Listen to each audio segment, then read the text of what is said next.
Welcome to Bobby Owsinski's Inner Circle. I'm Bobby Owsinski, and this is a show all about music, music production, and the music business. My guest today is producer Michael Beinhorn. But first, let's talk about your Facebook likes and the fact that they may drop soon. The reason why is Facebook recently changed their algorithm once again, and of course, Facebook and all the search engines, Google and Bing and everybody, Yahoo, they all rejigger their algorithms at least once a year, and actually even more than that. And one of the reasons why is they don't want anybody to be able to game the system, so to speak. The other reason why is there's usually a pretty good reason, and in this case, it's to scrub the likes. Now, why would you want to scrub the likes? This is what they call it, scrub the likes. First of all, likes don't do you much good if they're not representative of your audience. And one of the big problems is a lot of times, especially on Facebook, there are people that aren't active on Facebook, or they have accounts that are basically closed. So having those likes isn't representative of the audience because a lot of that audience isn't there. There's also another piece to the puzzle here, and that's what they call memorialized accounts.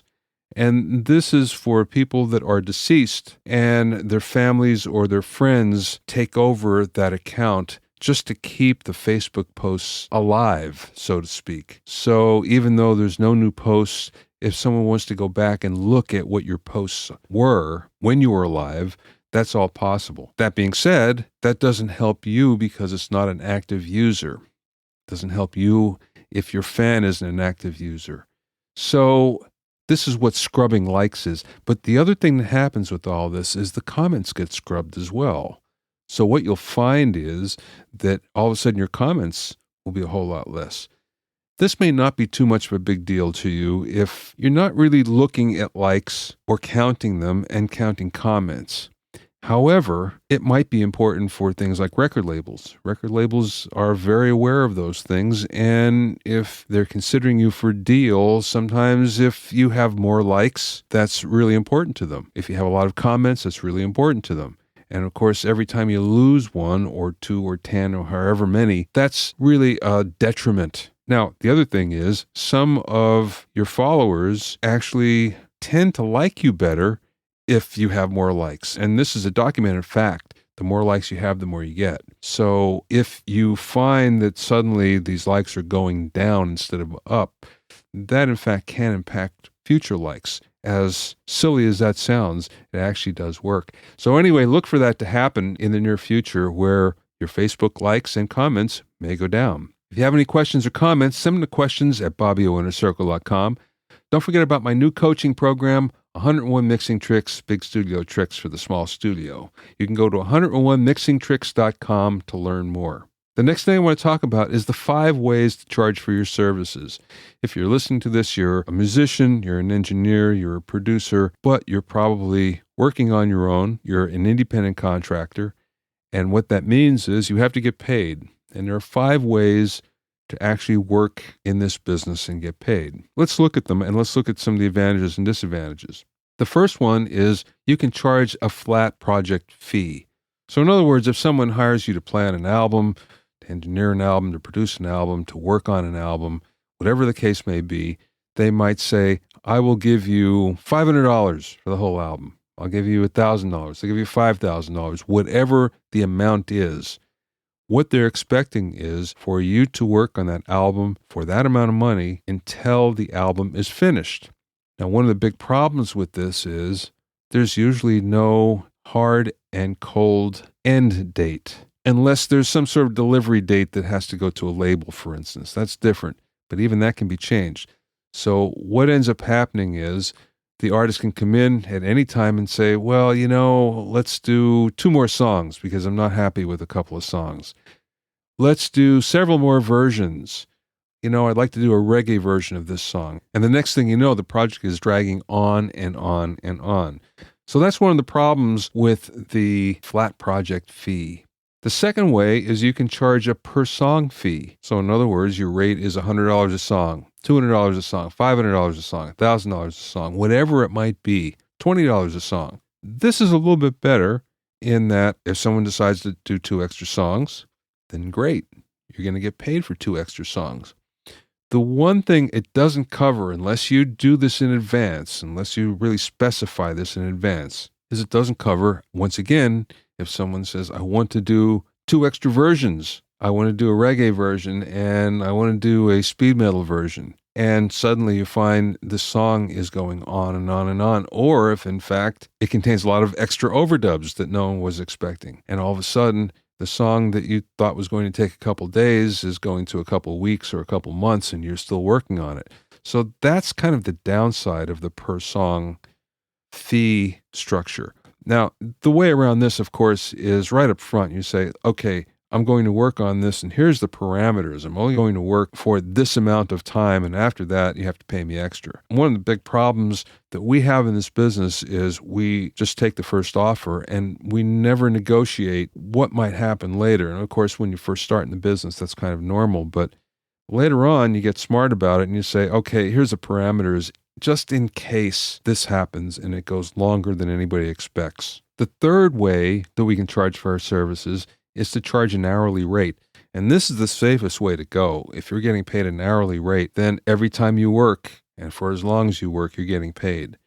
One of the downsides is, of course, you sometimes find that you're not going to work as much because the client is going to say, well, I don't want to pay that money, so I'm only going to keep this person for X amount of time during the day, X amount of time for the song, X amount of time during the project. So you might find it gets limited, but that's also a good thing because you only get paid for the time you put in. So this is the safest way to actually deal with the project. Number 4 is to get paid on spec. And of course, this is the way we all start. What does spec mean? To get paid on speculation that the project is going to make money later. So in other words, as soon as the project is signed, then you get some of the signing bonus, you get some of the advance, or it just comes out of someone's pocket. Either way, at a certain point, a certain trigger, you get paid. In theory, this sounds really good. The bad part is, though, don't rely on a handshake because you probably won't get paid if that's the case. Make sure it's on paper and make sure it's specified. If X happens, then I get paid. If Y happens, then I get paid. And that's the only way that you can be sure that you're going to get your due. Because if you just go on a handshake, you'll find that people forget the parameters and forget what was promised very, very quickly. So make sure that you have it on paper. And of course, the 5th way is a combination of any of those other 4. So in other words, you might get a flat fee plus an hourly fee if it goes over a certain period. You might get a per song fee plus some extra, plus it might go into an hourly rate at a certain trigger point. There's all sorts of different ways to make this work. So make sure whatever you do, you get it in writing, and you also have those trigger points set down on paper. So if this happens, then you're going to get paid for it. If that happens, you're going to get paid for it. And that's the safest way to get paid for the work you do in the music business. My guest today is the noted and eclectic producer Michael Beinhorn. I recorded this interview at NAMM, at Summer NAMM, and that was for lynda.com. It was a 5-camera shoot that we did, and you can watch the video if you click on the link that's down below in the comments. If you're not familiar with lynda.com, it's a wonderful portal for learning just about any kind of software program or business or a number of different things. There are video courses that are just wonderful, very high quality. I have 17 courses on there, a combination of audio and social media. You might want to check out some of my audio courses. There's a mixing course, there's a recording course, there's a mastering course, among other things. There's a Mastered for iTunes course. So check them out. Also, down below the comments, there's a link for 7 full days of full access to all the courses that lynda.com has. So sit back and listen to a very interesting discussion with a very interesting man, Michael Beinhorn.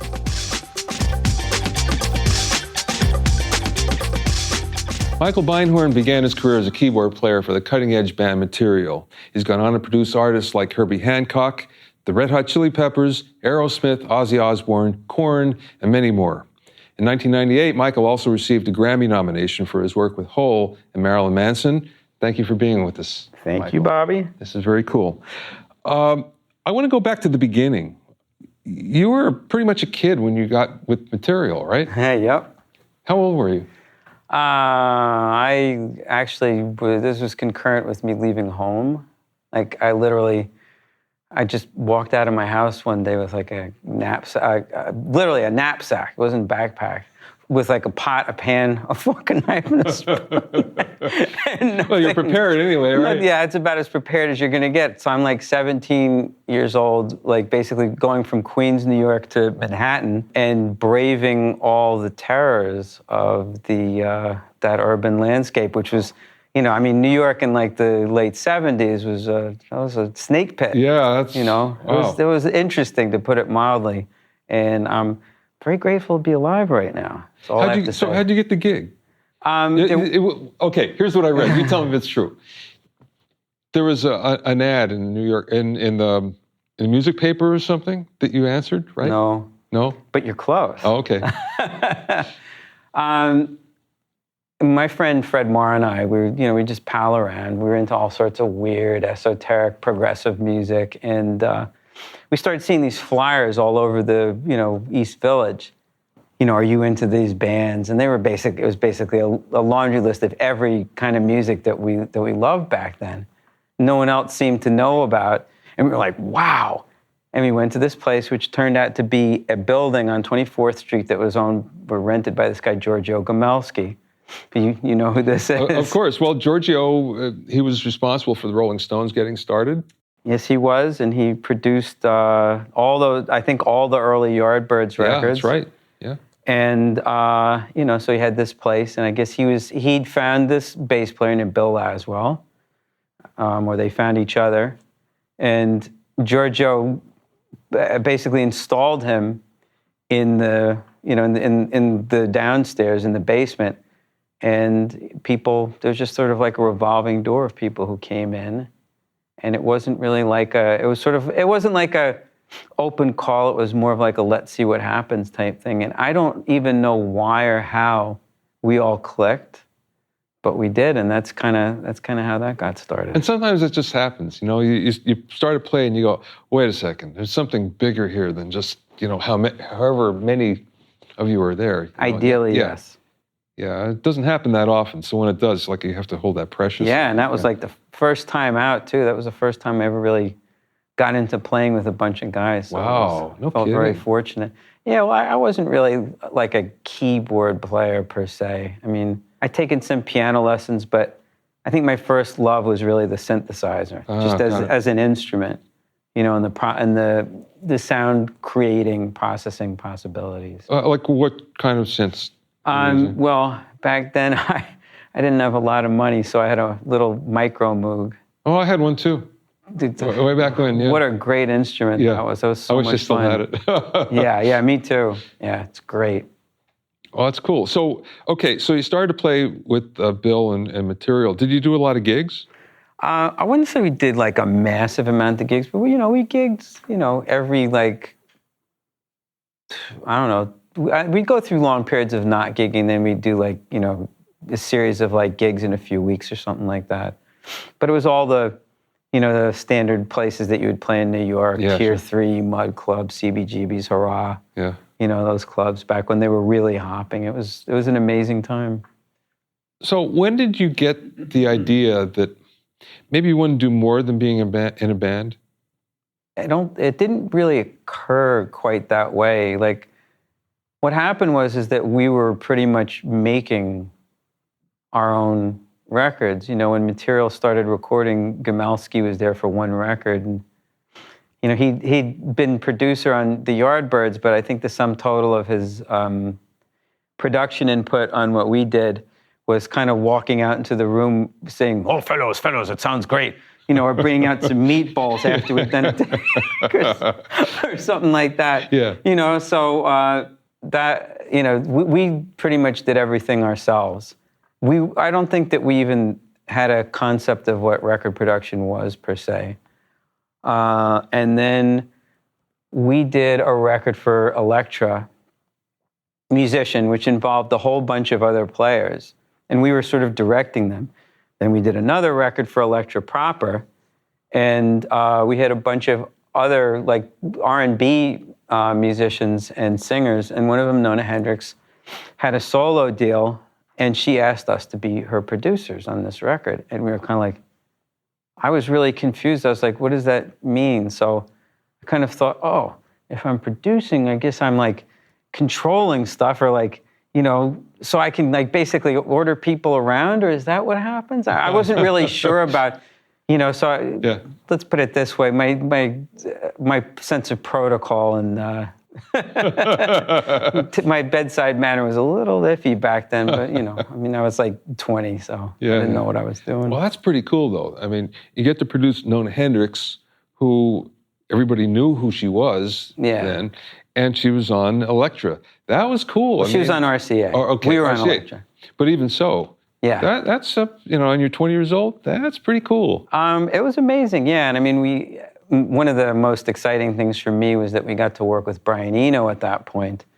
You know, I was going to bring that up actually. Yeah. So tell me about Eno. Well, you know, Bill had apparently lived on the same block with him and kept like every day, like I think he'd wait for Eno to come out of his house, and he'd just like come up to him and say, "You got any gigs?" You know, just kind of you know, pestered him.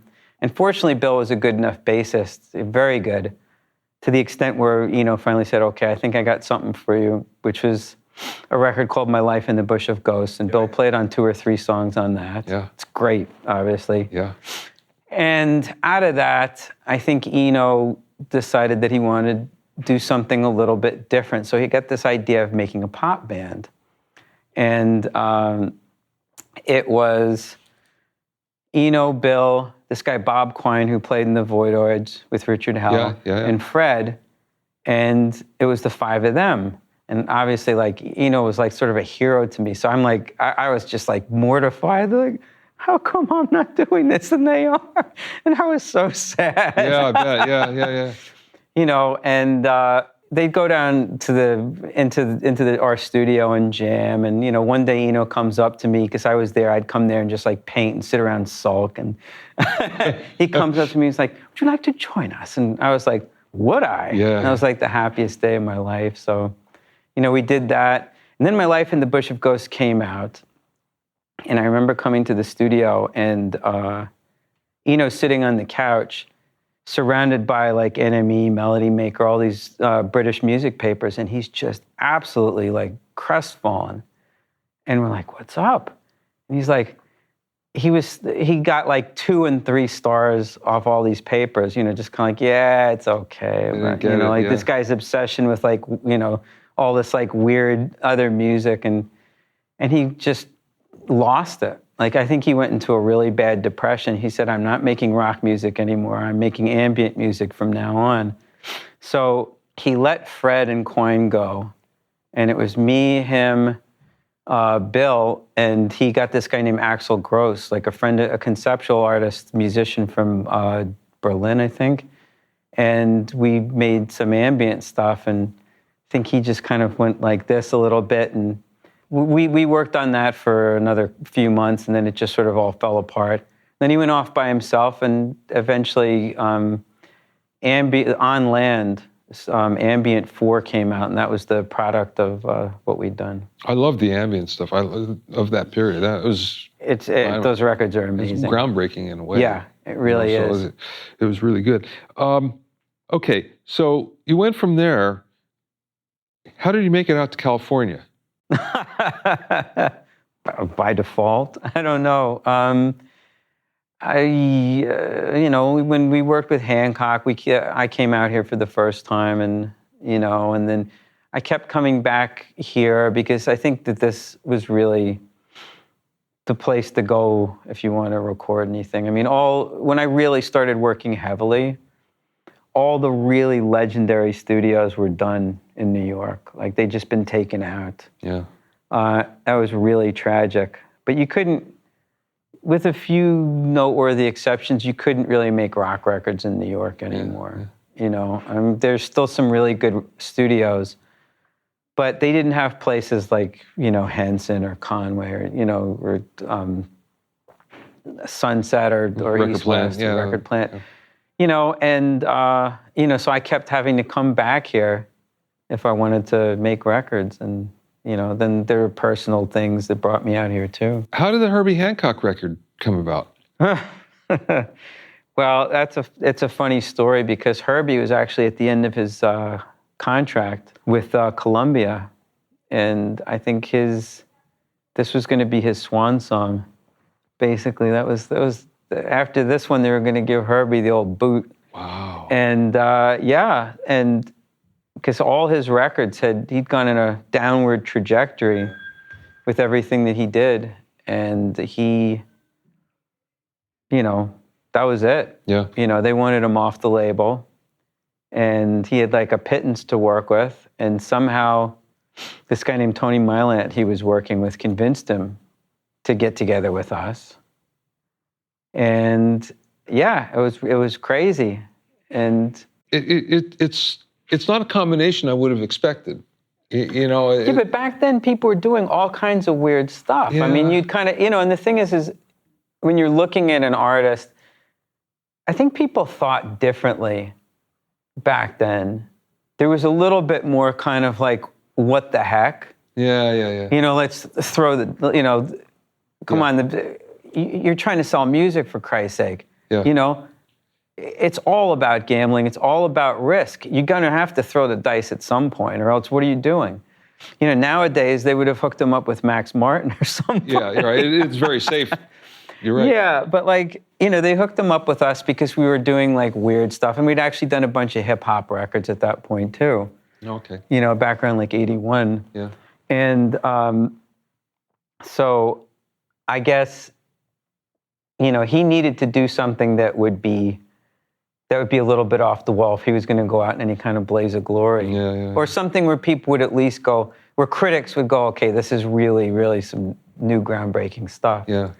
So for Bill and I, it became a real kind of like high concept type thing. Like, this is the guy who made, Chameleon and Watermelon Man and stuff. Like, he was one of the people who introduced electronics into jazz rock fusion.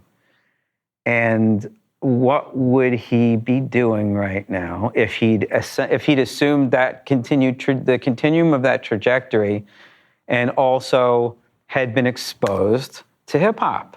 Yeah. If he'd actually kind of remained, if he was like, obviously we're trying to project onto this person a personality that he didn't actually have, so we're kind of, there's that going on there as well. But to me, that's one of the beautiful things about art. Yeah. That you can kind of create these crazy visions in your mind and come, and kind of at the other end come out with wow, that's what that looks like. That's kind of cool. I like that, So that's really what that project was about. And then you got a big hit out of it. Huge hit. And it was great because it wasn't what we were doing it for. It wasn't what we'd prepared for. We were just there in the moment trying to do something that would be pleasing for us, that would be interesting, and that was fun. But isn't that the way the best stuff always happens? The best Every music. time. And it's like, the key word, you're doing something that's cool for you. Yep. And I think where people get off is when they try to follow the trends, they try to follow the notes they're getting from the label or whatever. And really, it's like, an artist has to please himself first. It would be, you'd think logically anyway, that would be the way to go. Yeah. It has to be.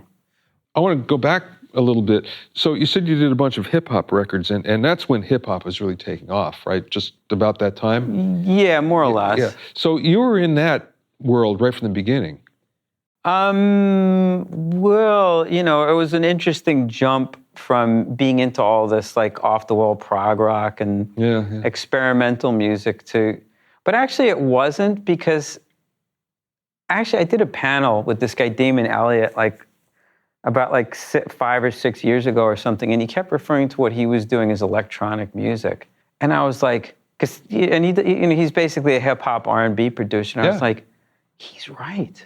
This is what it is. It is electronic music, what he does. Yeah. And if you assume that kind of typification, if you stamp that on what he does, and then you but isn't Karl-Heinz Stockhausen electronic music too? Yeah. Who's like recording oscillator noises and filters to tape and cutting it up. But it is. There's an enormous kind of breadth of this kind of stuff, Yeah.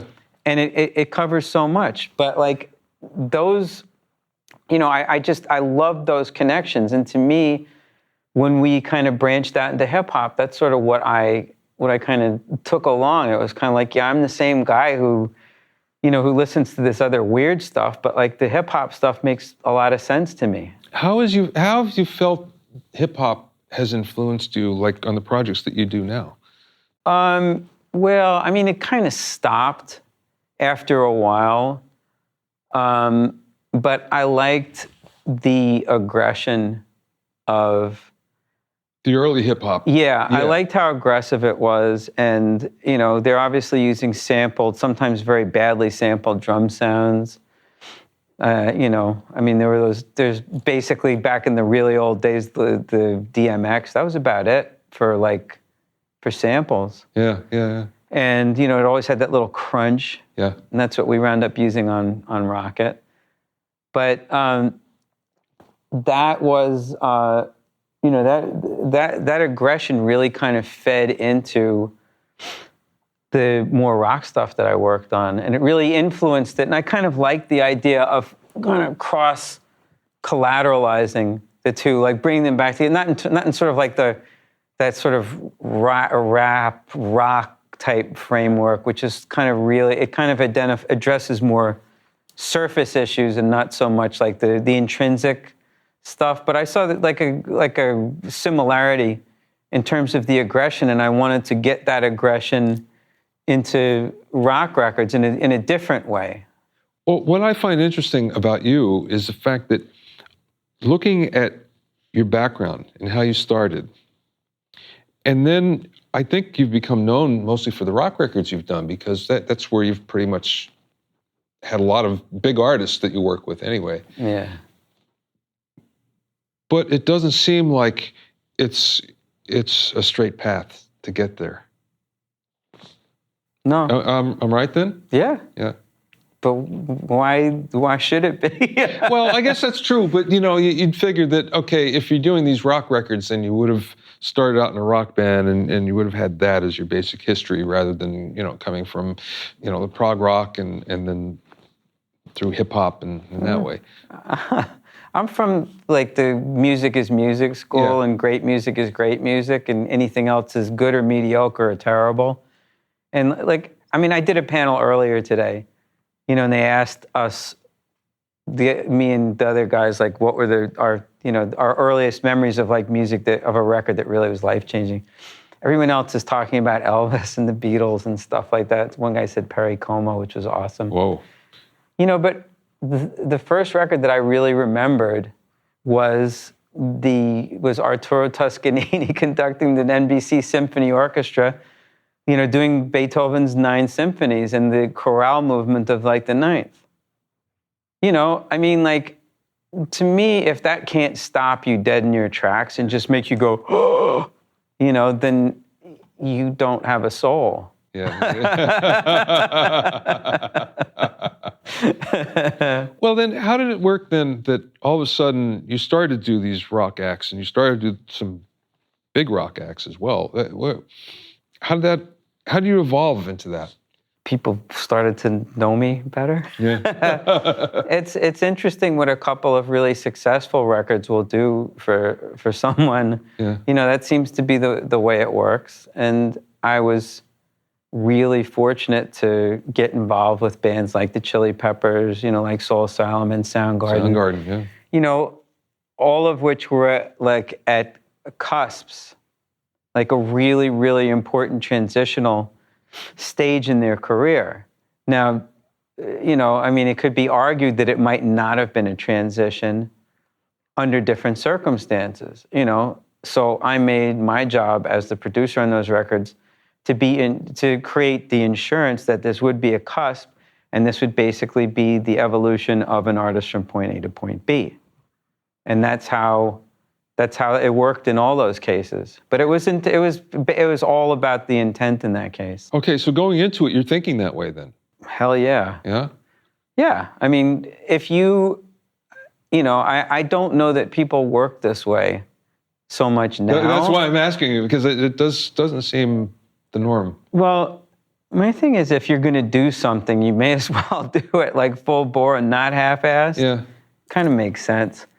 But you're projecting farther out than the most people are thinking, well, song by song, or maybe the whole record, but they're not thinking kind of beyond that, which I can't relate to that, and it's because when I get a bunch of songs, I am seeing individual pieces that also make up a unified body of work. Now, as more songs get are contributed to that, the unified body of work starts to come more into focus. So you can kind of see what that's going to be. So when I start a record, there's always a mental image of what that's going to turn into. Now, that being said, what the end product is generally bears no resemblance to what I saw at the beginning. But I think that's a very important distinction to make, because like the beginning, because that starting point, that place where you see where you get the mental image of what this thing's going to turn into, should be what you're focusing on. And you should be, and like, just being the producer of the project, it's imperative to be prepared to turn on a dime to deal with whatever changes come your way. Yeah. And that's part of the gig. You like to fire drummers, right? You know that was coming. Okay, let me back up on that. Just for the people that are watching this, I did a Google search of Michael Beinhorn a couple days ago, and this topic keeps on coming up. I mean, that's in the first page and the second page and the third page. Michael Beinhorn likes to fire drummers. And I've read what you said about that, and I think it's brilliant and it's absolutely true. But anyway, can explain it, please, for the people that are watching this? Well, I mean, I think that you're referring to one specific instance in particular, because I think that's where a lot of this came from. Yeah. I had developed a reputation doing that, which was really funny because so many of my contemporaries did the same thing. And it just didn't really occur to me that that was too far outside the norm. In fact, a lot of records that I knew of, like, it was sort of commonplace to just look at the drummer and say, "You're out." Yeah. Which I didn't feel like I should, that was a good idea, because at least you want to give the person a chance. But anyway, on the project in particular, which was Celebrity Skin, the whole record, without getting too far into the particulars of it, it was, it was a very, I think it was a very fair attempt on everyone's part to let Patty do her stuff. One thing that was never addressed when she presented her side of the thing was the fact that she also got like a month and a half of solid pre-production before the record, that I worked with her very closely to ensure, like, we worked on all her drum parts, and I would just stand there and work with her through her, through practice and whatnot. And, she'd get the song straight through. Sometimes she'd mess up, and I'd just be there as a cheering squad. Yeah. Because I could tell that she was extremely sensitive, and I wanted to make sure that she got the kind of support that she needed. When we started the record, one thing that the band said to me, and this was like a prerequisite before going in: you can do this record, but on one condition: you cannot fire the drummer. Oh, really? Yep, that's right. That was the prerequisite for the record. And I was like, all right, wow, that's what you want, then that's what we're going to deal with. And, based on that, I was like, the only way this is going to work is if I'm able to work with Patty, 5 days a week, not 7, because we don't want to wear her out or anything like that. Let's just, but just be consistent. And like a month and a half of that. And and I actually thought that we were at a place with her where she was really on it. And the minute she came into the studio, she got a case of what we all know as red light fever. Yeah. And I think there were a couple of other things that were in the mix as well. But I think she was very unnerved by the situation. And everything that we had gone over just went out the window. We worked very hard on drum parts, on where to put fills, and she started forgetting the songs and things like that. And we started going through it over and over again, and I stuck with it for about 2.5 weeks, and it just wasn't, it kind of plateaued. It wasn't getting better or worse, but it was at a point where a band like this, you can't possibly make a record with drum tracks that sound like these So I talked to the band about it. I was like, look, we have a serious problem. And they were like, ain't gonna happen. Remember what we talked about? And I was like, okay. Then about a week later, Courtney came into the studio and heard one of the drum tracks, and things changed. And but they didn't want to get involved in the whole process of saying bye-bye. So they said, well, since you brought it up, you have to do it. So I, because we got to work with her. So I had to become the point man on that. Of course, yeah. And that's part of what happens. Yeah. I mean, as far as being hard on drummers, as far as pushing them, the drums are the foundational part of a rock record, of just about any type of pop music. And if you're going to do a recording where you're purposely going out of your way to spare someone the kind of, having to really sort of force or push through stuff, because I'm sure you've seen this, in a recording sometimes people have like psychological breakthroughs. No kidding. Yeah. Like they'll either break down or fall apart and then like build themselves back up. I saw a guy who was convinced wasn't going to cut it on a record, and I was like on his ass too. He got up and he was like, all right, I just need to get some air. And he came back in, all like the nerves were gone. He sat down and he just tore it up. And I was like, I kissed him after that. I was like, I've seen so few people come through that. That's what this is. It's a rite of passage. And it's imperative that people who do this are willing to accept it and are willing to take responsibility for themselves and not hold other people out for blame, for things that's ultimately their responsibility. If you put yourself out as I'm the drummer on this record and you can't drum, you shouldn't be on it. Yeah, if absolutely. I put myself out and say I'm the producer on this record and I represent myself that way, and then I come in, I'm sitting around, and every time someone asks me something, I go, I don't know, what do you think? Yeah. I shouldn't be producing. Yeah. It's, same thing. Do you, when you're doing drum tracks, how much do you fix a track? It varies. It varies a lot. Some drummers just are extraordinary. It's really, sometimes timing can be a factor with people, but I prefer feel over timing. Like I'd rather err on the side of feel because that's really what makes a piece of music interesting. So it's the feel of it. Well, it depends. Like I've had to lately because I find that more people they sort of swerve a little too much. And I noticed that it really that in the case of some bands, especially when they've gotten used to playing with a click and then you take it away, the swerve is really, it's not like a Led Zeppelin record anymore. It's kind of like, wow, I really felt that sag right there. Yeah. Like if you listen to a Led Zeppelin record, his timing, please, put a click up against that and tell me that's solid. That's as unsolid as it gets, but his feel never, ever, ever deviates for a split second. And that's what it's hypnotic. There's something online I saw. It was on Charlie Watts doing Sympathy for the Devil, and it starts out like at 110 and it ends up at 138 or something. Mm-hmm. But no one has ever complained about that ever because it just feels so great. It smokes. He's a badass. Yeah, right. These guys are badasses.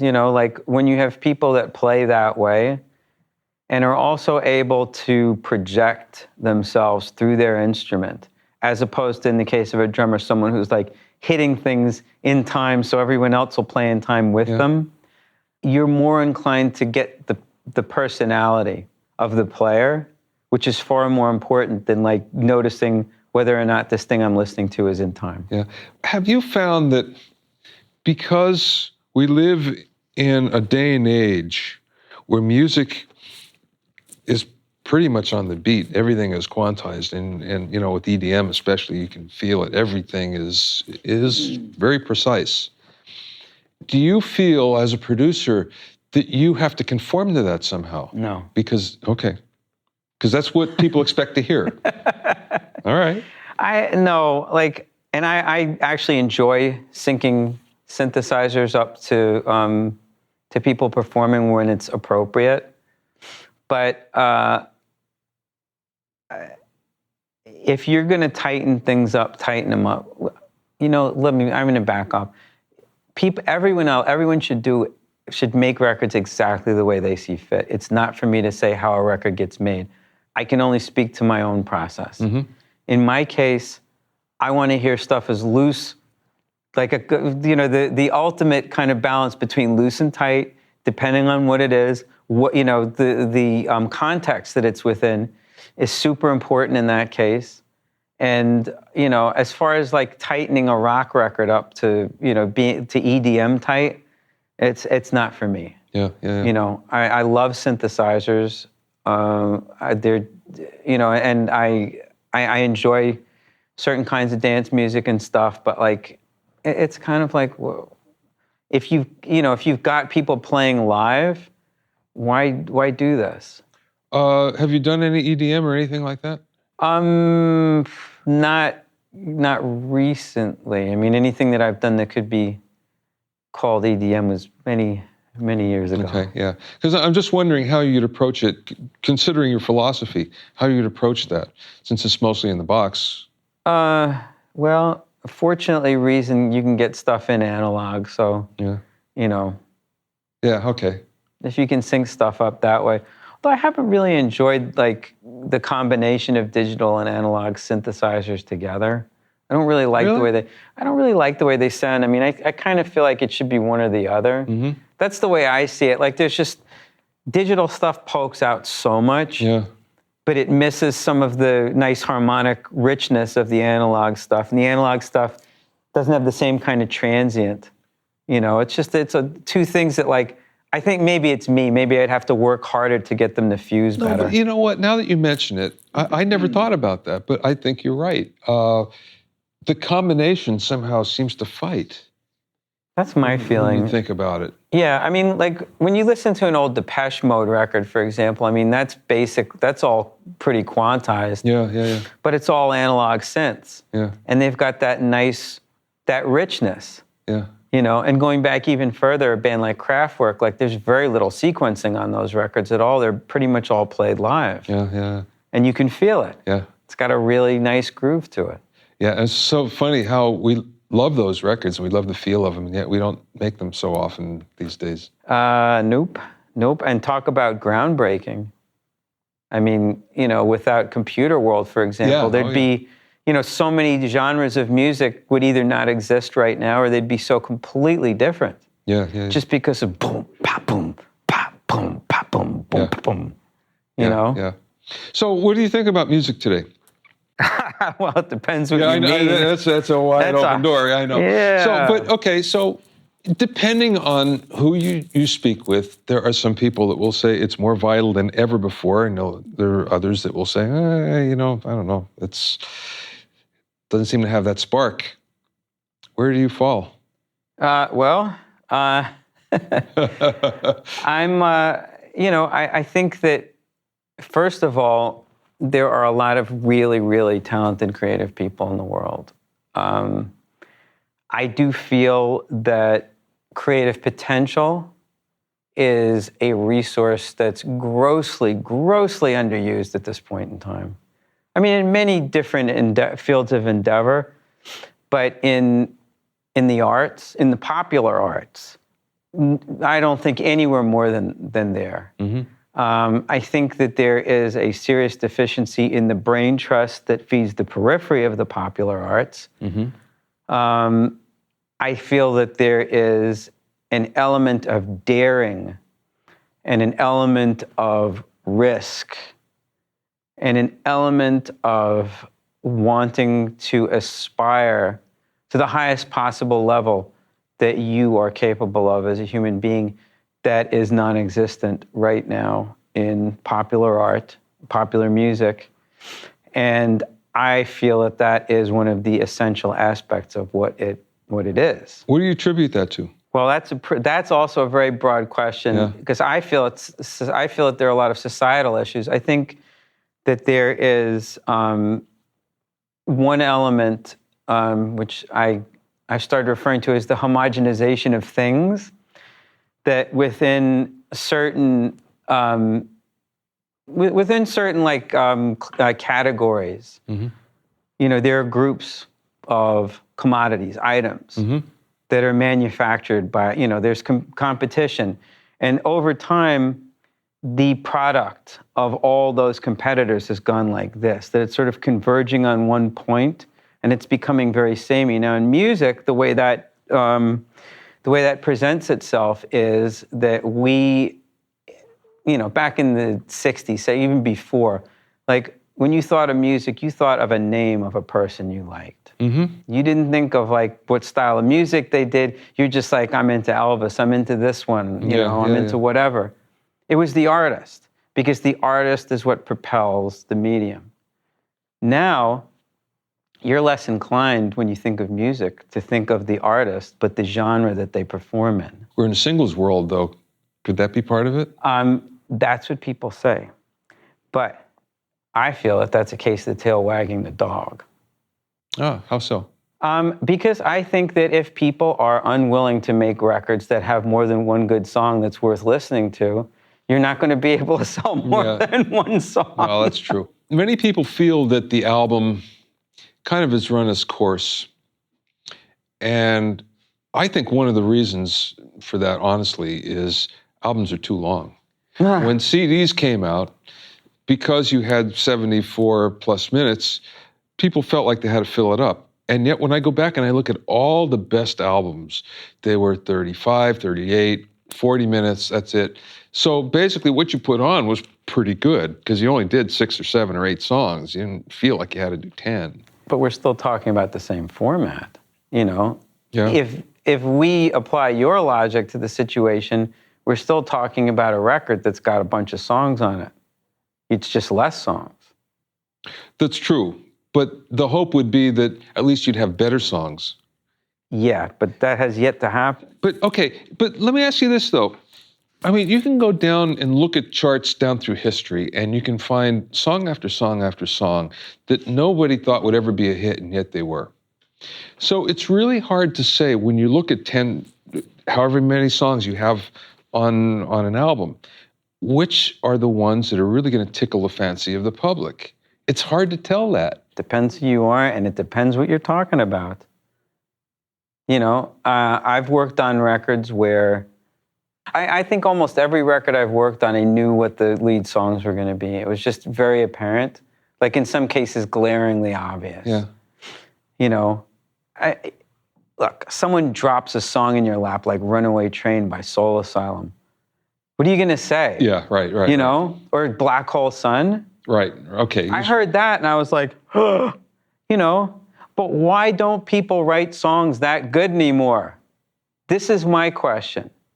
I mean, it's a rhetorical one. You don't need to respond. But my feeling is that there are so many elements that feed into this. And like we were talking before, one of those elements happens to be the absolute patent disregard that people in record companies have for artist development.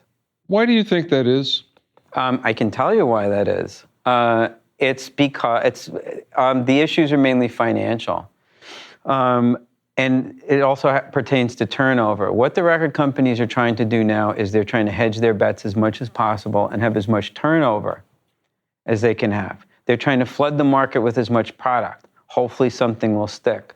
But that mentality never works. You can throw a bunch of shit against the wall, it's going to fall off pretty fast. But Michael, hasn't that always been the case where there's been a 10-to-1 or greater ratio? I mean... 10 to 1. 10 to 1, 10 records to one hit. Try 1,000 records. Or whatever it is. Because that's what we got now. The degree of interest that people have in music has changed drastically. I'm going to take you back in time. Okay. Would you come with me into the Wayback Machine Please here take for a me. moment? Okay. Perhaps you remember a time 15, 16 years ago when people, actually it was a little longer than that, when people started complaining about the music that they were listening to. That if you bought a CD, when you paid $18 to $20 for your CD, because that's how much the record companies were charging, you'd get one good song and about 11 crap ones. Mm-hmm. And this was happening across the board. And I remember this specifically, artists who had reputations for putting out great, great records were starting to put out the worst, most insipid, boring records of their entire careers. And they weren't really selling the way they used to. And things started to get a little bit hairy. Actually, the record sales only went down in as much as the public weren't pleased with the output of the artist. Yeah. But they couldn't do anything about it because they had no other way to kind of like deal with this. Yeah. It's like if you want the song, you have to buy it. It's that simple. And the record companies weren't making like CD singles available as much. So if you wanted this one awful song, you had to plunk down a lot of money. Yeah. And people were getting really pissed off. Yeah. And that's around the time that file sharing started happening. And it was a game changer. I'm not saying that it's a good thing. I'm not saying it's a bad thing. But it's something that I feel based on technology would have had to happen one way or another. Do you think this was happening because artists were dogging it, for want of a better term? I think everyone was getting lazy. We were getting fat because everyone was making lots and lots of money doing this. It was a really fat time. It was great. If I wanted to get like, $1 million budget for a record, I had it. Mm-hmm. People didn't look at that stuff like askance. I did one record where like the budget was, I had almost, relative to the artist, it was almost nothing, but nowadays it would have been a king's ransom. Yeah. We went off to record. We'd spent a long time assembling material. We went off to record at a studio in Paris. So he went through the budget in like a month, like everything he had left. So I brought the chairman of the record company came down to listen to the tracks. I played him a bunch of stuff. He turned red. He was trying not to smile, and he said, "You can have whatever you want." That's how it was done back then. Yeah. Yeah. He knew he was going to be okay, and he was. Yeah. There is an emotional disconnect, I think, that happens in most music that's being made now. And there are a lot of reasons for that. I find that a lot of people I talk to who are not in music, involved in music creation or involved in the business in any way, shape, or form, because I would rather get their side of things because they got to deal with this. They can choose to listen to it or not. Yeah. I want to know what they think. And I get this from people through every age group, every walk of life. I don't connect. Mm-hmm. There's nothing like, I've heard people say this, like, I don't get the feeling from it. Yeah. There's nothing that's emotionally there's nothing that, I don't get a sensation. Yeah. Music is visceral. It's all about communicating an idea through sound vibrations that makes your body feel a certain way. Yeah. It's got very little to do with whether or not you can sing along with a melody. Sure, that's wonderful, but it's the feeling that it left you with. That's what you're going back to. Well, why did that happen? I think that we all started to slack. I really do. I think the business started to slack. I think that they started to believe that they'd actually systematically developed a technique to be able to print money, because that's what we were doing. You know what my theory is? What? In 1982, the first drinking and driving laws were passed. I have a friend who thinks the same, who says the same thing that you do. And what ended up happening was the clubs started to go away, and as a result, the farm team died. Do you know Fletcher? Yeah, of course I do. Okay, because he says the same exact thing. It's really funny. I think that that's a factor in it. But I also feel that there are a lot of other things, that people in this society have become very, very, this isn't going to sound very nice, but people are very entitled. They think that they really deserve to get stuff because they've been told how wonderful they are. Mm. And it's like, it's a generational thing. It's really. A generational thing, but it doesn't work if you're trying to make great art. It can't work. Yeah. There's no way.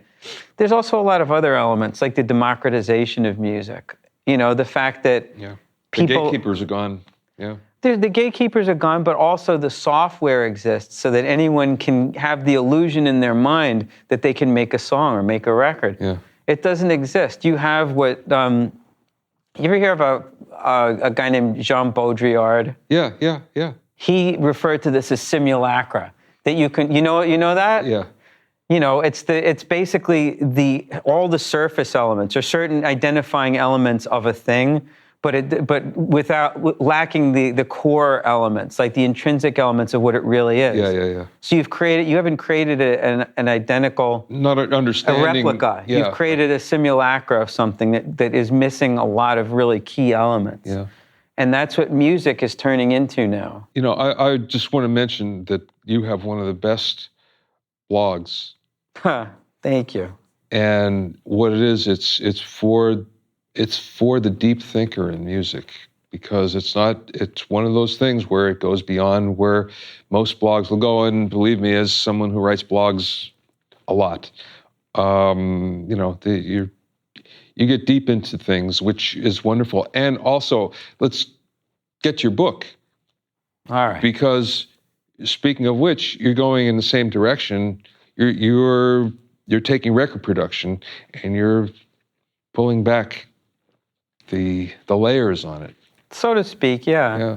Tell me about it. Yeah. I think that people have a tremendous misunderstanding about what record production really is. At least a lot of core elements about it, and it had occurred to me that no one had really kind of laid out the more kind of esoteric aspects of it, the methodology that one might use, the thought process that one might take to go into taking apart a piece of music, being able to analyze stuff so that you can be of assistance to an artist. But that's every great record producer that I know has always been able to do that, has been able to go in and say, wait a second, this is working, this isn't working, right? Yeah. And that's absolutely. You're right, that's something that isn't written about. It's not written about, and also the interpersonal aspects, of dealing with people, working with people one-on-one or in a small creative group. Yeah. What's your method when you're starting a project? What's the first thing you do? Just immerse myself in the artist's work. I feel like I have to make it a part of me. I think that there's two really important points for me in the listening process, because to me the listening process is absolutely vital for me to do my job. The first one is the very first time that I listen to a piece of music, and the second one is when I feel that I have gained a profound innate understanding of what that is, or where they're trying to go with it. Not something that you can necessarily describe, that you can specifically describe, but just like I have a sense of it. Yes. Like, because it's become a part of me, because I understand it now. Right. But it's something that you can't describe to people. It's really visceral. Yeah. But if someone asks you a question about it, it's like you know the answer right away because you feel it. Yeah. You feel it. And that's actually what I was trying to say before that I kind of lost my train of thought. Yeah. That there are also, being creative, there are also like visceral elements to the process. When you actually enjoy something that you listen to, you feel it in your body. Yeah. Right. Something that we don't talk about in the work that we do. Likewise, if you hear something that you don't like, it affects you physically too. It makes you feel like you're being hurt. Like I can feel it feels like my skin's on fire when I hear something that I don't like. Yeah. The other day I was at the shopping mall with my wife, and I was just, all of a sudden it occurred to me that I had heard like 4 songs in a row with like hard auto-tuned vocals, and I was like, if I hear one more of these, there's going to be murders around here. This is really bad, you know. But there's that whole theory that, and I think it's more than a theory actually, that digital audio and auto-tune and the fact that things are being manipulated digitally go against your analog nervous system. Who am I to argue? And as a matter of fact, I remember way back This is when the AES show was at the Waldorf Astoria, which goes back into the 70s. Wow, I remember that. In New York, yeah. Yeah. And I remember the first digital machine that was out, and there were one crowd of people saying, this is the best thing that ever happened, this is great. And you had another crowd that was saying, no, this is evil. And there was one particular professor that wrote a paper saying, this is not only evil, this is something that can actually physically hurt you. And I remember the first AES show that everybody was up in arms. You were either on one side or the other about this. Yep. I remember that too. Yeah. And here we are now, all these many years ago, and now we're in a digital world. Oh, I remember when the running joke was like, yeah, Pro Tools is great if you're trying to make a pop record, but no one is ever going to make a rock record on one of those. Yeah, right. When it comes to Pro Tools, how much do you actually get in and tweak stuff? You mean like edit things? Yeah. During a project? As much as it needs. That's pretty subjective, but like, you know. Are you opposed to going in and really fine-tuning things? Not if it's appropriate to the music, but I kind of like to err on the side of like not too much. You know, I mean, that said, I just did a record where it was, you know, we actually wound up doing a lot of editing. And the vocalist actually wanted, and it was appropriate for some of the songs for him to put auto-tune on his voice. Oh. And I was like, you know, and I sat there and I was like, well, I mean, it actually kind of works on this, you know, these particular songs. So I don't think it's wise to stand on ceremony when it comes to that kind of thing. Yeah. So I guess I'm kind of contradicting myself a little bit. Let's get a little esoteric on this here now. Where do you come down on vocal breaths? Editing them out or not? Or letting them stay? Really? You want to know what I think about that? I do, yeah, I do. I love vocal breaths. Okay. I love a full performance. I like to, you know, like I've had people pull them all out and I've been like, no, please. Yeah, I know that. Please. I mean, it makes me feel like I have an intimate connection with this person, which is what I want. You know, like I want to feel something when I listen to a piece of music. I want to feel that they're kind of like at me, like addressing me directly. And the breath is like, you know, you can't remove the physical attributes of a person too much from a performance, because then you basically don't have a person there anymore. How do you approach vocals? In other words, do you prepare the studio in a certain way for the vocalist? It really depends on the singer. Like a lot of people need a lot of different things. You know, I worked on, as far as like environment, some people feel really uncomfortable with a bunch of people in the room. Some people want a bunch of people in the room. Some people can work well with only certain people. And then I have to figure out who those people are and leave them there. You know, I mean, I did one record where it occurred to me that the singer was only comfortable with one person, and he didn't even realize it. So I saw the way they interacted, and I was like, okay, you're going to run the vocal session, me and the engineer are leaving, and that's how we got all our vocals. Wow. And when I work with Soundgarden, one of the first things I noticed from Chris is that he hates singing around people. He just absolutely despises it. So what I did was, since he was so good at, he made great demos on his own at home, so we just hooked him up in the studio. We put him in front of the console, gave him his tracks, gave him the tracks on the tape machine to arm, set a vocal mic up, ran it out of phase with the loudspeakers, and just said, 6 to 8 passes, come and get me when you're done. And you just comped everything then? I just comped everything when he was finished, and I think that's how he records his vocals now. But you know what? Not many producers would do that. Not many producers would leave the room. Well... I'm saying that's terrific that you would be so cognizant of the situation of the vocalist in order to get the best out of them and feel comfortable of leaving. But my function in that case isn't about dominance. You know, my function isn't about control at that point. My performance is being a conduit and allowing and creating fluidity so that the performer can do their best work. Yeah. You know, instead of micromanaging every single thing that he does, which in some cases is applicable. Where do you think the music business is going? Well, the music industry, as far as record labels, I am very positive that if they are unwilling to heed the future, they're going to continue to shrink. I think that's unavoidable. You think they're shrinking now? Isn't it weird? It's hard to believe. Oh, you're not joking. I'm not joking. No, I don't believe they're shrinking. Right? In terms of revenue? Well, $40 billion 10 years ago to $16 billion? It's not as bad as you would think. It's not as bad. They're attempting to diversify. Yeah, they're very good at that. Well, they're as good as they can be. But they have still lost sight, and I'm sorry to interrupt you. Yeah, go ahead. But I feel that they've lost sight of the core issue of what made record companies necessary in the first place, and that's music. They have lost sight of that completely. And if an industry, an entire industry, is predicated on the basis of subsidizing an art form, that's why they exist, because there was music before there was a music industry, right? And people were making pretty good music, as we can recall, So it just came in there to kind of commoditize it a bit more.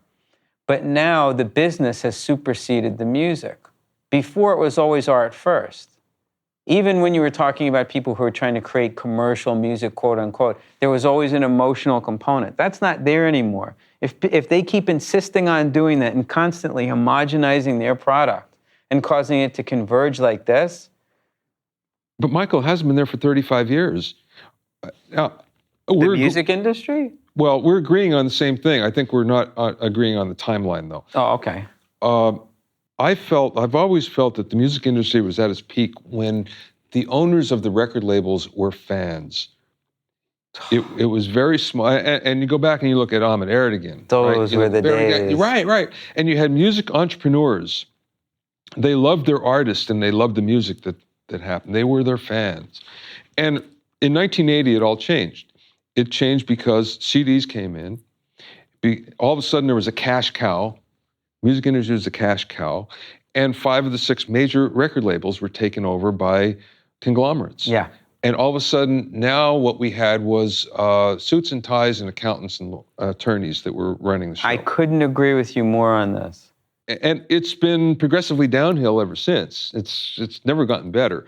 But really, I look forward to small little indie record labels where, again, it's run by a fan that are going to become tomorrow's major label. I think that sounds really good, and I'm behind that. But the thing is that there has to be a springboard for this too. Yeah. Right now, what we're seeing is it tapering off, and that's what I was talking about before. The fact that people's enthusiasm, people who listen, their enthusiasm is tapering off. Yeah. You have to create a bridge between the listeners and the people who are making the music in order to reestablish some kind of that type of continuum where you can create fans, where you can create people who, again, are so inspired by the music that they hear that they want to do anything, that they're just driven. Yeah. And that's the difference, because now music is kind of like an either or, like I can take it or leave it type condition, whereas before,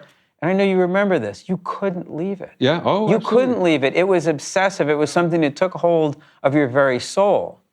Could it be because there hasn't been a big trend in a while, and a new trend in music would actually do that?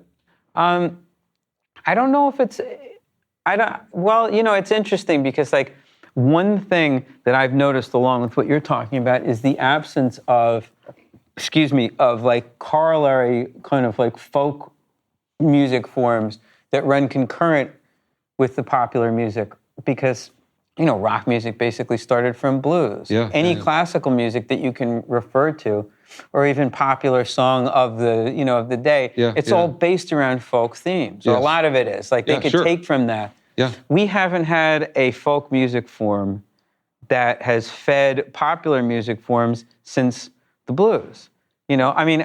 With hip hop, it's a little different. I feel like Jamaican dancehall music is kind of it's more homegrown. Yeah. And that's really what's informed a lot of hip hop music for the last like 10 years. And I was really, really excited about how that was, how that was changing hip hop. Yeah. Because it brought in a lot of new sounds, a lot of obviously new beats and stuff like that. Yeah. But, just in terms of like rock music, we have nothing that's really informing that. So we're really kind of hitting a standstill. And that's why I think people need to become more vigilant, more aware of what's happening, what the ramifications already are, not what they could be, because we're seeing the result of this now. Is that whose responsibility is that? It's everybody's. Everyone who's involved in music has a responsibility. And part of it comes from just insisting on the absolute best that you can do. But best is relative. Is it? Well, yeah. What I think is just, the best thing since sliced bread. You may not No, but I'm talking about the best that you can do. I'm not analyzing what you're doing. You're not talking about taste. You're talking about... I'm talking about personal responsibility. I got it, yeah. If you wake up, and you're an artist, let's say, or involved in, peripheral, in the periphery of art creation, and you wake up and go, am I doing enough? Am I focusing on the right things? Yeah. Have I put my emotion, my passion, everything that I feel? Yeah. Am I missing something? Yeah. Am I avoiding something emotional? Yeah. Is there something emotional in my life that I'll turn away from instead of accepting and let it really kind of bring me down? Yeah. Because, if I do that, I might be upset, but it also might expose me to something new that I can apply to what I do. Yeah. Creatively, because that's what art has been, when people became cognizant of art as an aesthetic necessity. Yeah. In a culture. There's a lot of people that want to be in the music business today.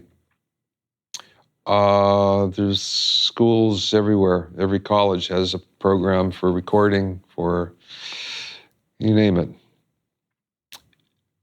But there's only so many spots in the music business. Yep. What do you tell those people? Well, I think that basically the only way to do anything in this business at all is to get like extraordinarily good at what it is that you do, just to be incredible. Yeah. It's as silly as that might sound, but it's the truth.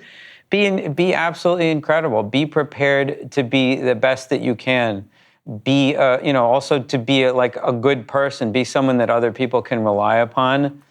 And someone who's ready to be a team player. Someone used like the Kobe Bryant versus Magic Johnson analogy recently. I mean, Magic Johnson was like one of the best players, not because he was, a star off on his own, but because he knew who to pass to get the point. Whereas Kobe's was always like taking the shot on his own.